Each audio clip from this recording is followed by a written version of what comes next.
They outsmarted the Germans, built secret tunnels right under the commander's nose, and still found time to crack jokes. Premiering in 1965, Hogan's Heroes became one of TV's all-time comedy classics, blending espionage, resistance, and plenty of laughs. Today, we're taking you on a journey through time to uncover the before and after of the main cast who brought this unforgettable series to life. Who were they before taking over our screens? What did they do after the show? And where are they, or would be, today? So grab your monocle, cover up that tunnel, and join us as we reveal what happened to the cast of Hogan's Heroes. Bob Crane was born in 1928 in Connecticut. Before becoming the famous colonel running a POW camp busier than an Allied headquarters, Bob Crane was already a big name on the radio.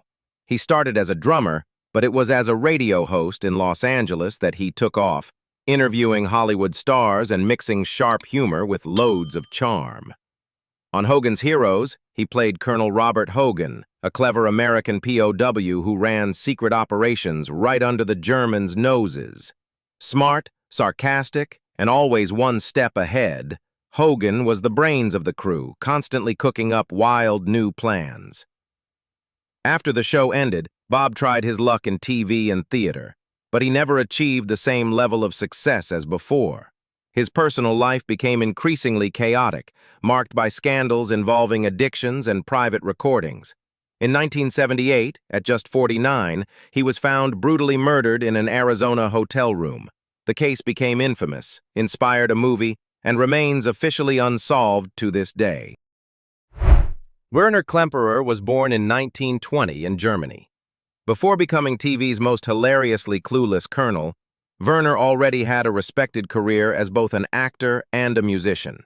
He was the son of famed conductor Otto Klemperer and fled Nazi Germany with his family in the 1930s. In the U.S., he served in the Army during World War II, then dove into acting, performing in films and on stage. On Hogan's Heroes, he played Colonel Wilhelm Clink, the bumbling commander of Stalag 13. Bald, pompous, and completely out of touch, Clink believed he was in control, when in reality, the prisoners were running the show. With his signature monocle and constant fear of being sent to the front lines, Clink became one of the show's most iconic characters. After the series, Werner continued acting, with a focus mainly on theater and opera. He won 2 Emmy Awards for his role as Clink and was also highly respected in the classical music world. He passed away in 2000 at the age of 80, after a battle with cancer. John Banner was born in 1910 in the Austro-Hungarian Empire, what is now Ukraine. Before making audiences laugh as TV's most lovable sergeant, John Banner had a dramatic life journey. An Austrian Jew, he fled Nazi Europe in the 1930s and settled in the United States. With his thick accent and distinctive look, he was often cast as a German officer in World War II films, ironically, usually playing the villain, but it was on Hogan's Heroes that he became a true icon, playing the lovable Sergeant Hans Schultz. Though technically a prison guard, Schultz was more of a big softy. He just wanted to stay out of trouble and make it through the war. His famous catchphrase, "I know nothing, nothing," became a classic and is still quoted today. After the show ended, John made a few more TV appearances, but his health was declining. In 1973, on his 63rd birthday, he passed away from an abdominal hemorrhage while traveling in Austria. Cynthia Lynn was born in 1936 in Latvia. Before becoming the beautiful Fraulein of Stalag 13, Cynthia experienced a childhood shaped by war. She and her mother fled Latvia during World War II and eventually settled in the United States, where Cynthia began working as a model and actress. On Hogan's Heroes, she played Fraulein Helga, Colonel Clink's secretary, during the show's first season. Helga was efficient and loyal to Clink, but clearly had a soft spot for Hogan and was often manipulated by him and the gang to aid their secret missions. After leaving the show, Cynthia continued acting in guest roles on series like Mission Impossible and The Odd Couple, though she gradually stepped back from the spotlight. In 2000, She published a memoir that included behind-the-scenes stories, including a brief romance with Marlon Brando. She passed away in 2014 at the age of 77 due to hepatitis.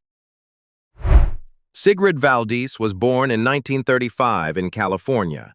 Before joining the cast of Hogan's Heroes, Sigrid, born Patricia Annette Olsen, began her career as a model and made small appearances in TV shows like The Wild Wild West. She joined Hogan's Heroes in the second season, stepping in as Colonel Clink's new secretary, the charming Fraulein Hilda. With her flawless style, flirty charm, and unintentional help in the prisoner's secret missions, Hilda quickly became a fan favorite and saw her role expand throughout the series. Off-screen, fiction turned into reality. Sigrid married Bob Crane, the show's star, in 1970 in a ceremony held right on the Hogan's Heroes set. After Crane's tragic murder in 1978, she stepped away from the spotlight to focus on family life. Later on, she dabbled in radio and made appearances at fan conventions. She passed away in 2007 at the age of 72 from lung cancer. Richard Dawson was born in 1932 in England. Before winning over audiences with his sharp British accent and charming swagger, Dawson had quite the journey. First as a teenage boxer, then as a comedian and TV actor in the U.S. He even pursued a singing career, performing on variety shows before his big break came with Hogan's Heroes. On the show, he played Corporal Peter Newkirk, the slick Brit of the group, an expert in disguises, cons, and counterfeiting. Always stylish, witty, and quick with a comeback, Newkirk was a key player in Hogan's covert ops. After the series, Richard found even greater fame as a game show host. He began hosting Family Feud in 1976 and became a TV icon. He was known for kissing every female contestant, earning the nickname the Kissing Bandit. He also appeared in the action film The Running Man alongside Arnold Schwarzenegger. He passed away in 2012 at age 79 from esophageal cancer. Leon Askin was born in 1907 in Austria. Before bringing the fearsome yet hilarious General Burkhalter to life, Leon had already survived real-life horrors. A Jewish Austrian, he was arrested and tortured by the Gestapo before fleeing to the United States in the 1940s. There, he served in the U.S. Army and later built a career in film and television, often cast as stern German authority figures. On Hogan's Heroes, he played General Albert Burkhalter, Colonel Clink's grumpy superior. Always impatient, loud, and clueless about what was going on at Stalag 13, Burkhalter was a regular foil and frequent victim of Hogan's clever schemes. After the show ended, Leon continued acting in movies, TV shows, and commercials. Later, he returned to Austria, where he was widely honored and celebrated. He remained active in the arts through the 1990s, and took great pride in his life's journey. He passed away in 2005 at the age of 97 of natural causes. Robert Clary was born in 1926 in Paris, France. Before making it big on TV, Robert lived through an extraordinary and heartbreaking life story. A French Jew, he was deported by the Nazis and survived multiple concentration camps during World War II. After being liberated, he rebuilt his life in the U.S. as a singer and actor, where his charm and talent quickly stood out. On Hogan's Heroes, he played Corporal Louis Lebeau, the team's Frenchman, escape expert, top-notch cook, and softy for animals. With his charming accent and fierce spirit, Lebeau was a pivotal figure in the underground resistance within the camp. After the series, Robert appeared in soap operas such as Days of Our Lives and The Bold and the Beautiful, and became a powerful speaker about the Holocaust, sharing his story with courage and dignity. He also published a memoir recounting his incredible journey. He passed away in 2022 at the age of 96 of natural causes. Ivan Dixon was born in 1931 in New York City. Before appearing on screen with his serious and intelligent demeanor, Ivan was already a respected and socially conscious actor. A graduate of North Carolina Central University, he starred in powerful stage and film productions like A Raisin in the Sun. He was also an active civil rights advocate, using his platform to push for change. On Hogan's Heroes, he portrayed Sergeant James Kinchlow, better known as Kinch. As the team's communications expert, he kept in contact with the resistance and coordinated escape plans.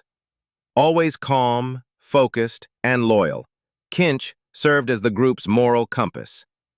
After the series, Ivan gradually stepped away from acting and made a name for himself as a TV director.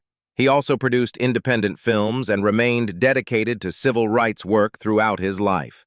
He passed away in 2008 at the age of 76 due to kidney complications.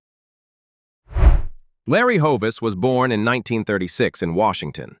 Before joining TV's funniest team of saboteurs, Larry started as a jazz singer and was part of a vocal group called the Mascots. He later transitioned into comedy and writing, landing gigs on variety shows and crafting comedy scripts. On Hogan's Heroes, he played Sergeant Andrew Carter, the team's explosives expert.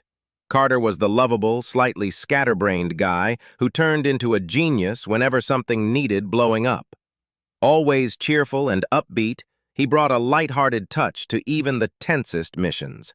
After the series ended, Hovis stayed active behind the scenes as a writer and producer, contributing to shows like Rowan and Martin's Laugh-In.